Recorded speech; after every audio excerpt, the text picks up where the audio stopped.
DC, what up? PG, what up? East Coast, what up? We international. All the way, what do we want to say? All the way from Minneapolis. Just 3-4 blocks down from where George Floyd was killed, they listening to us. And here we go again. Is it surprising to y'all that we right back here? Is it surprising to y'all that you turn up the TV, you turn on the news, and what happened? ICE finally, in public, has killed somebody. Now, I just came to y'all the other day and let it be clear that ICE and the federal invasion is responsible for multiple murders and homicides that went swept under the rug right here in Washington, D.C. I said it on, I want to say 2 episodes ago. I told you right then, and people say, oh, Floyd is hyperbole. It's too much, you sizing it. I'm not sizing shit. I don't have no reason to come make nothing up. You can do your research. It come out right here in D.C. where people been shooting at civilians. Federal officers been shooting at civilians, and the MPD swept it right under the rug. It came right out a couple months ago when the police chief was stepping down. This is something that's not new. But here you have it. ICE done killed them a white woman. Damn. This is a whole nother level because, see, as long as it was us, and they got all sorts of code words for us, Somalian, domestic terrorists, all sorts of shit. But when it's them, what do you do? Well, something as old as American Pie, something as old as racism, something as old as killing a nigga, hanging a nigga, shooting a nigga, right? Raping a nigga. Something as old as all of this white supremacy in itself. What do they do when they kill one of their own? They don't give a fuck, because if you standing beside me or you standing beside her and you said we shall overcome and you singing songs, you doing this, you doing that, if you are ally to us, they don't give a fuck. Oh no, but it's a white woman, they're gonna do this different, they're gonna do that different. They don't give a fuck. If you standing next to one of us, it's out the window. So yesterday, the news went crazy everywhere. Right there in Minnesota, a young lady named Renee was a public observer. Right now, the job of the observer is to legally, within distance, within compliance to the law, observe what's going on. Now, I guess one of the ICE trucks or whatever was sitting there in the middle of the road. I don't know if it was, now there's stories it was stuck, the weather was this and that. But the truck is sitting there. You see the video. Now, before the news came out, Trump, the girl Christy Nome, they all put out statements. She made a statement. Listen, this was domestic violence. They were attacking the ICE agents. I don't know how they survived. What Trump said, I don't know how he survived. I don't know how. She viciously ran him over. So the video comes out. The ICE truck is right here, or the federal truck, or whoever it was, the agent's truck is right here. This lady's truck seems to be stuck in the same type. She's telling them, you can hear her in the video say, watch out. I'm gonna just go around. So there's plenty of space for those guys to go around. There's plenty of space for her to try to get around it. So that's exactly what she was trying to do. Get around it. She let it be known. You can hear it in the audio. One of the officers tell her to move her truck. She's like, okay, I'm trying to get around. As she's trying to get around, you hear one lady in the background saying, no, no, no. Because the officer that was in front of her, and mind you, they're under ice, it's slippery, right? Now, they said the other truck, their truck got stuck. But her truck's supposed to work just fine, right? So she's trying to get out. She backs up. She re-angles her truck to try to move forward. Now, the cop that's in front of the truck is now on the side of the truck. He's not directly in front of the truck. As she accelerates to move forward, now and all of a sudden, he won't get the fuck out the way. Instead, he put his gun on the hood of that car, boom, hit her right in the head. And now when she keeps driving, because she's dead, right now, you know, your foot just, he boom, boom, boom. Before you know it, her car is accelerating into another car, boom. People run up, what's going on? Oh my God, she is dead. She dead.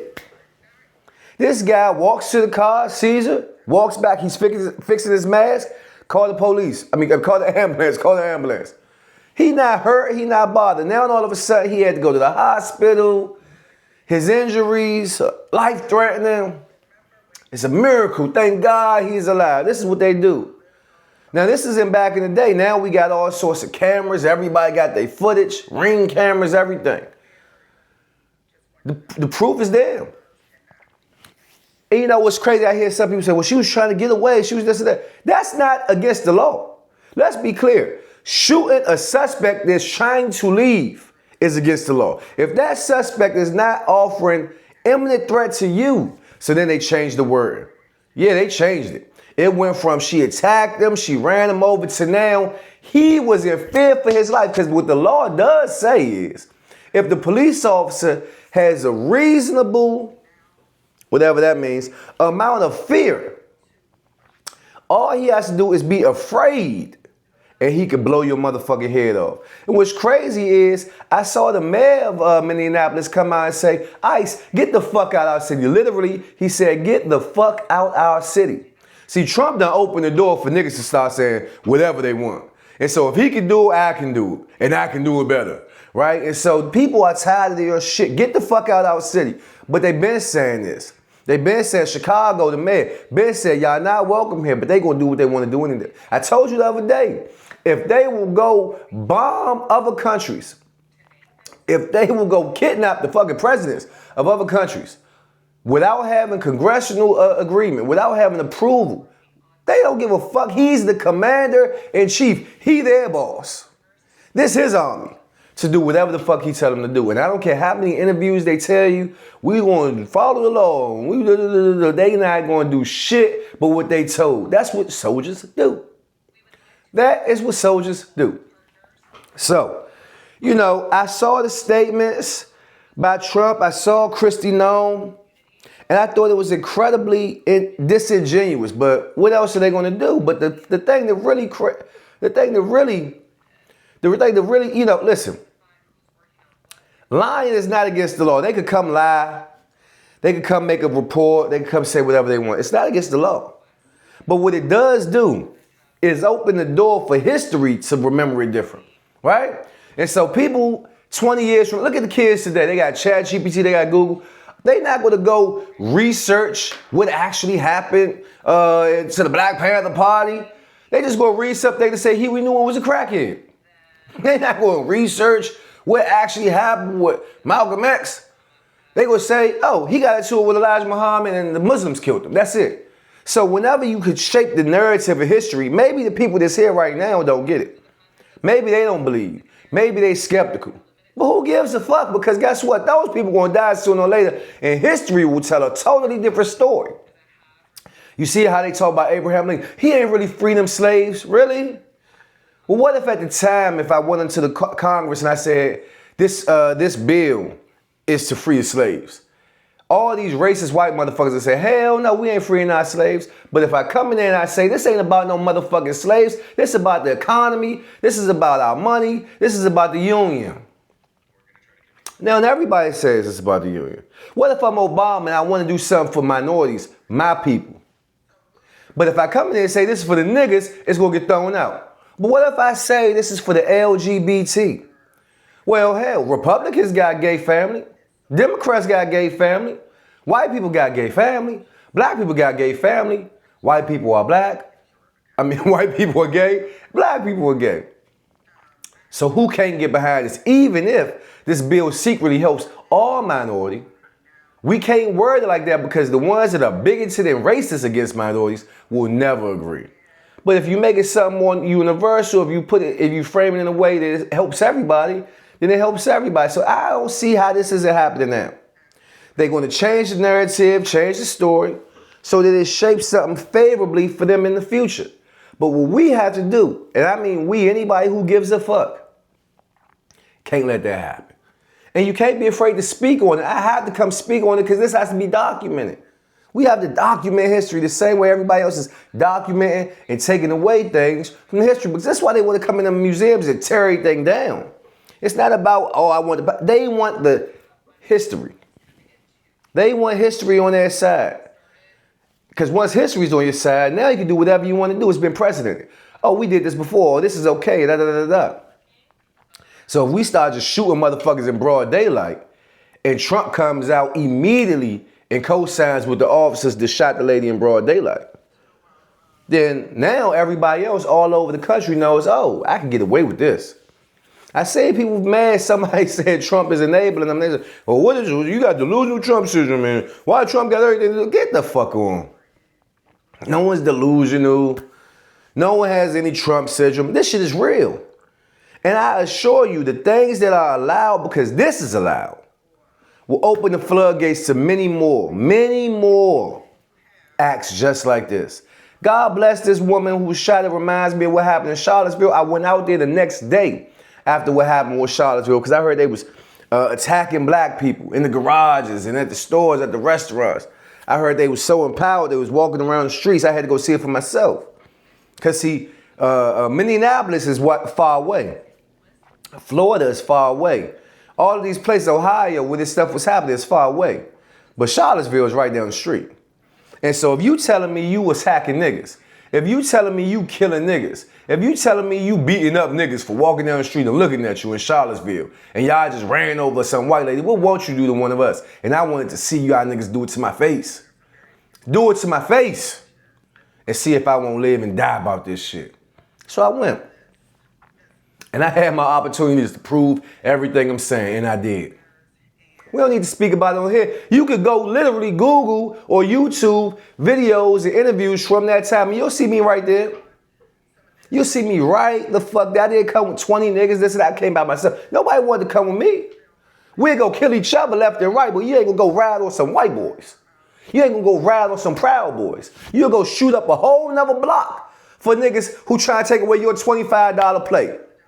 They got a pound, you got a pound. Their pound is $50 less than your pound, and you mad at the world. And you ready to kill everybody on that block. But you won't do nothing about niggas to try and wipe out your whole motherfucking entire race. I thought that was crazy, but I went by myself. And I did what I had to do.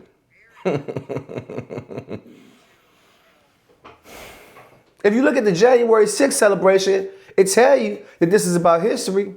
Just 5 years later after they stormed the Capitol. Look at my cousin, man. He's a police officer. He was out there. They assaulted him, hurt him. Many of us, some people were killed. On both sides. What Trump say? On both sides. But now they frame it like these guys were some sort of heroes. Many of these ICE agents were January 6ers. Many of these ICE agents were part of that whole invasion. He got them out of jail and gave them jobs to go invade other countries and other cities. Shit, maybe countries too. It's interesting. But it's all about reshaping history. Non-violence doesn't work, you guys. And I'm not advocating for violence. I'm not saying go out there, shoot shit up aimlessly. I'm saying, listen, this lady was a legal observer, just watching. How long are we going to say, we shall overcome? We shall overcome someday. They say, keep singing, niggas, keep singing so we can keep on robbing y'all niggas and killing y'all niggas and stealing from y'all niggas. Somebody, us, namely, gotta have some backbone and say, fuck this. But we so beat down and disenchanted, we just rather say, this shit ain't got nothing to do with me. That's a white lady, it ain't got nothing to do with me. That's this, it ain't got nothing to do with me. That's that, it ain't got nothing to do. It do got something to do with you. Because when you turn your head to it, then they do it to you. And everybody turn their head to it. And then nobody fighting for nobody. And then the ones that got the power do whatever the fuck they want to do. You can say it's about oil. It's about this, it's about that, it's about racism, it's about whatever the fuck they want it to be. And white supremacy has always been that. They make it about race, class. It's just about money. It's just about power. Who got the power? How can we keep the power? Them white people ain't always had that power. But they got it now and they learned the rules to not let it go. At least they think they have. But we've had empires throughout the years who have fallen victim to the same thing. Just look at Rome. Look at Egypt. It's the same shit over and over and over again. Pride come before the fall. But complacency does too. And people being tired and numb does too. And that's exactly what's happened. People say, man, I give up. Every day you turn on, it's something after something after something after something. I couldn't decide what I was going to come here and talk about first today. But we had to touch on this. Because this is right here in our face. We had to talk about this, speak about this. The real reason behind them federal invasions, we know what it is. They want to get rid of black and brown. They want to neutralize this country. We got too much power. We got too many people. You heard them statistics years ago. Oh, by 2030, it's going to be, the country going to look like Tiger Woods. It's going to be all black, brown people, white people going to be the minority. They said, no, no, no, no, no. Ain't going to happen. So how do we get them out of here? First, we start with the Mexicans, because who gives a fuck about Mexicans, right? But now you start seeing Haitians and Somalians. Well, who look like they Haitian and Somali? Is it a look or is it a skin tone? Is it a look or is it a complexion? And once we can just snatch niggas off the street without anybody saying nothing, which is what they've been doing. Now we could go take little Tyrone. Oh, I thought he was Haitian. We could take little Susie. I thought she was Mexican. Anybody we want, get them the fuck up out of here. Throw a bad bag on, make it hard for their family. This is unfortunate, but this is America. I know they said, I hate when I say, this is so un-American. This isn't the American way. This is exactly the American way. This is what America has been doing for 500-600 years. Since the beginning. How do we think we got this country? I'm confused. Go ask the Native Americans. Go ask them Africans that was here with them Native Americans. Go ask the people that's indigenous to this country and every other country these people done put down their flag. Go to these other places. Go to these countries. I travel. Wonder why they speak Spanish in Mexico? Spain and Mexico are not the same place. Why are we speaking English in America with black African skin? It's called white supremacy. And it's a tale all this time. It's nothing new. It's nothing new. We're going to try to keep you well informed and educated. But the heart is sold separately. If it's not in your heart to fight, if it's not in your heart to document and to tell people what's going on, you just got to get the fuck out of the way. You can't, all of this nonchalant, ain't got nothing to do with me, I'm cool. It got something to do with you now. You see them gas prices going up and down. Now, Trump just got 50 million barrels from Venezuela. They just got a lot of oil, a lot of power. 17% of the world's global oil supply we now have in control. After stealing from, I mean, where does it end? We know where it began, but where does it end? Only God knows. Listen, rest in peace to this young lady. Rest in peace to anybody who has passed away or fell victim to the hands of police enforcement, whether it's federal or local. And prayers up for all of us that's outside dealing with this, because it's not over yet, and it's just beginning. And it's going to be a fight, and some of us going to make it and some of us not. But check your heart. Figure out which side of the line you want to stand on. Because it might not be today, but pretty soon, I mean very soon, you're going to have to make a decision. You just going to sit back and say nothing about it, do nothing about it? Or you going to wake the fuck up, stand up and fight? Hey, look, y'all. You already know what it is. I'm on a Zoom call. I got all this shit going, but I had to get this done for you so we can talk soon. Salute.